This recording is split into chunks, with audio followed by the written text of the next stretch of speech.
दोस्तों, एक कहावत तो आपने सुनी होगी कि जब चादर छोटी होती है तो आप एक सिरे को पकड़ते हैं तो दूसरा छूट जाता है, और दूसरे को संभालने की कोशिश करते हैं तो तीसरा सिरा छूट जाता है। कुछ इस तरह के हालात भारतीय जनता पार्टी और खासकर मोदी शाह के हो गए। ये बात इसलिए कह रहा हूं कि वसुंधरा राजे सिंधिया ने जिस तरह से बगावत का ऐलान किया था, उसे संभालते संभालते भजनलाल शर्मा को मुख्यमंत्री बनाते बनाते एक ऐसे राज्य में बगावत का ऐलान हो गया है जिसके बारे में न मोदी ने सपने में सोचा था, न शाह ने सपने में सोचा था। उन्हें लगा था कि छत्तीसगढ़ में रमन सिंह, मध्य प्रदेश में शिवराज सिंह चौहान को साइडलाइन लगा दिया है और अब वसुंधरा राजे सिंधिया को भी साइडलाइन कर दिया गया है। शिवराज सिंह कुछ नहीं कर पाएंगे, लेकिन शिवराज सिंह ने इसी बीच एक बड़ा बयान देकर बड़ा धमाका खड़ा कर दिया है, एक ऐसा बवाल खड़ा कर दिया है जिसने दिल्ली को हिलाकर रख दिया है। माना जा रहा है कि मध्य प्रदेश के अंदर जरूर मोहन यादव ने शपथ ले ली हो, लेकिन भारतीय जनता पार्टी में बहुत बड़ी बगावत होने जा रही है। नमस्कार, मैं हूं प्रज्वल गौतम और आप देख रहे हैं सैम टीवी।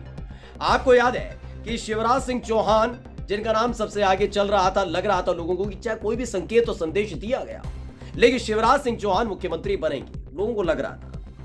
लेकिन पहले छत्तीसगढ़ में रमन सिंह को साइडलाइन किया, संदेश दिया गया शिवराज सिंह चौहान को कि हथियार डालकर रखिएगा, आप नहीं है कोई और नाम आएगा। शिवराज सिंह चौहान शांत बैठे हुए थे, उन्होंने कोई विरोध नहीं किया, उन्होंने ये तक जताने की कोशिश नहीं की कि वो बगावत करने वाले हैं, बागी होने जा रहे हैं। शिवराज सिंह चौहान को साइडलाइन किया और मोहन यादव को मुख्यमंत्री बना दिया। यह था संदेश वसुंधरा राजे सिंधिया।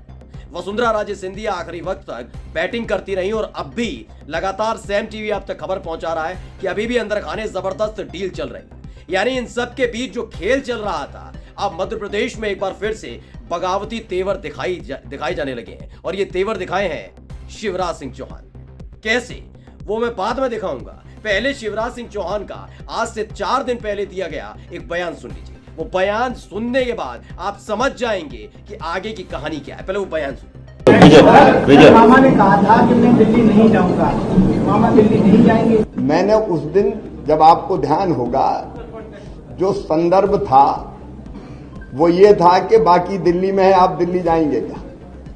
एक बात मैं बड़ी विनम्रता के साथ कहता हूं कि अपने लिए कुछ मांगने जाने से बेहतर मैं मरना समझूंगा, वो मेरा काम नहीं है, और इसलिए मैंने कहा था मैं दिल्ली नहीं जाऊंगा। दरअसल ये बयान सुना आपने, शिवराज सिंह चौहान जिनको साइडलाइन किया गया था और मोहन यादव को मुख्यमंत्री पद का नाम आगे किया गया था, उसके बाद प्रेस कॉन्फ्रेंस कर रहे थे। एक पत्रकार ने पूछा था कि मामा ने कहा था दिल्ली जाएंगे, लेकिन क्या आप दिल्ली नहीं जाएंगे? दिल्ली नहीं जाऊंगा तो दिल्ली नहीं जाएंगे। तो उन्होंने कहा मेरा संदर्भ ये था कि मैं दिल्ली नहीं जाऊंगा, यानी कि मैं अपने लिए कुछ मांगू, उससे बढ़िया है मैं मरना पसंद करूंगा। उस संदर्भ में मैंने कहा था कि मैं दिल्ली नहीं जाऊंगा, यानी मामा दिल्ली नहीं जाएंगे। यह ऐलान उन्होंने कर दिया है।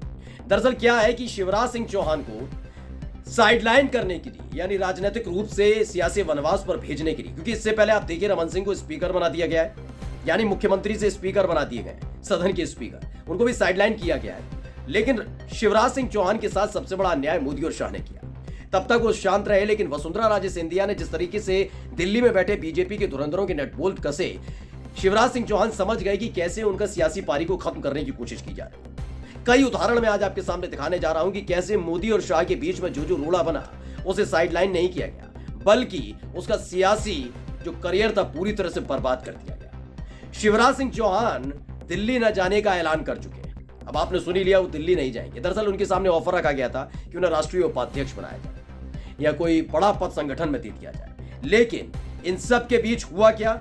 शिवराज सिंह चौहान ने इनकार कर दिया है कि किसी भी कीमत पर वो नहीं जा रहे। सबसे पहले आज तक की ये खबर पढ़ लीजिए। इसमें लिखा है, माना जा रहा है कि वसुंधरा को फिलहाल लोकसभा चुनाव तक राष्ट्रीय संगठन में उपाध्यक्ष बनाए रखा जा सकता है, लेकिन कयास शिवराज सिंह को लेकर भी लगाए जा रहे हैं कि उन्हें उपाध्यक्ष बनाया जा सकता है, नहीं 2024 के चुनाव हो तब तक। लेकिन शिवराज सिंह चौहान क्यों दिल्ली जाने से मना कर रहे हैं, क्यों इनकार कर रहे हैं, उसकी वजह कुछ इस तरीके से छुपी हुई है। देखिए, एक एक करके नाम बताऊंगा। उमा भारती 2003 में थी, मुख्यमंत्री थी मध्य प्रदेश की।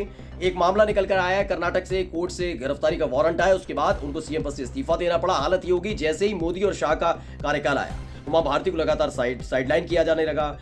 मां गंगा के नाम से एक अलग से मंत्रालय बना दिया गया, उसमें शुरुआत में जिम्मेदारी दी कि वो जिम्मेदारी छीन ली, और इस समय जो है लिखा है फिलहाल उमा भारती बीजेपी में हाशिए पर चल रही है। दूसरा नाम भगत सिंह कोश्यारी, 2002 के उत्तराखंड चुनाव में बीजेपी की हार के बाद विधानसभा में विपक्ष के नेता रहे।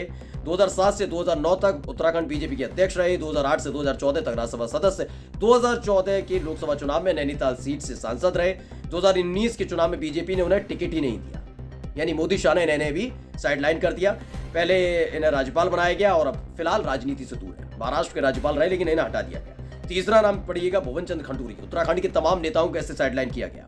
2007, 2009, 2011, 2012 तक उत्तराखंड के मुख्यमंत्री रहे।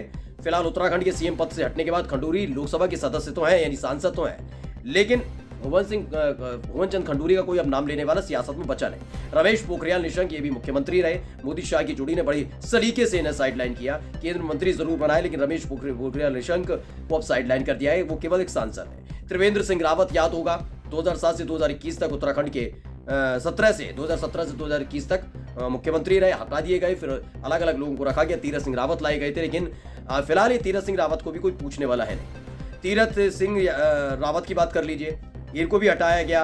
अब इनका कोई है नहीं, मतलब ये उत्तराखंड के सीएम बने थे, फिलहाल वो लोकसभा के सदस्य हैं। रघुवर दास को देख लीजिए, रघुवर दास झारखंड के मुख्यमंत्री रहे 2014 से 2019 तक, लेकिन उसके बाद इनका हालत ये हो गई कि जब हारी बीजेपी उसके बाद धीरे धीरे ये साइडलाइन कर दिए गए। फिलहाल राज्यपाल बना दिया गया उड़ीसा का। ऐसे आनंदीबेन पटेल, विजय रूपाणी ये अपने ही प्रदेश के अंदर, गुजरात के अंदर करते रहे। सर्बानंद सोनोवाल के साथ भी यही किया गया। ये थे अच्छे खासे बने हुए थे, असम में दोबारा बीजेपी जीती, फिर क्या हुआ, इनको हटा दिया, हेमंत बिस्वा शर्मा को लाया गया और इनको साइडलाइन कर दिया गया और फिलहाल केंद्र में मंत्री बना के बिठा रखा। आपने सर्बानंद सोनोवाल का नाम बहुत कम सुनते होंगे, यानी एक मोहरे के तौर पर, इसीलिए वसुंधरा राजे सिंधिया जाने से मना कर रही थी। बिप्लब देव कुमार के साथ भी यही किया गया। 2018 से 2022 तक त्रिपुरा के मुख्यमंत्री रहे, फिर 4 साल बाद सीएम पद से हटा दिया गया। बिप्लब देव कुमार फिलहाल त्रिपुरा से बीजेपी के राज्यसभा सदस्य हैं सिर्फ, ठीक है। यही बीएस येदियुरप्पा के साथ किया गया। यानी ये तमाम उदाहरण शिवराज सिंह चौहान के सामने हैं, इसीलिए वसुंधरा राजे सिंधिया पहले से ही नहीं चाहती थी कि वो राष्ट्रीय राजनीति में जाएं। उन्होंने अभी अपना झंडा बुलंद कर रखा है, लेकिन ये बात शिवराज सिंह चौहान देर से जरूर समझे, लेकिन समझ गए कि इस बार अगर गलती से राष्ट्रीय राजनीति की तरफ चलेगा तो वापसी करना बड़ा मुश्किल हो जाएगा, जैसा इन 11 नेताओं का रहा है। इसीलिए शिवराज सिंह चौहान एक बड़ी बगावत कर सकते हैं, चिंगारी चल चुकी है। नमस्कार। सब्सक्राइब करें साम टीवी, क्योंकि हम आ गए हैं अब आपके बीच, दिखाएंगे सत्ता के वादों और अपराधियों के एक एक कारनामे की हकीकत। और हाँ, अगर आपके पास भी हो कोई ऐसी खबर तो कमेंट करके हमें बताएं, क्योंकि बिना डर और दबाव के हम दिखाते हैं हर एक खबर डंके की चोट पर।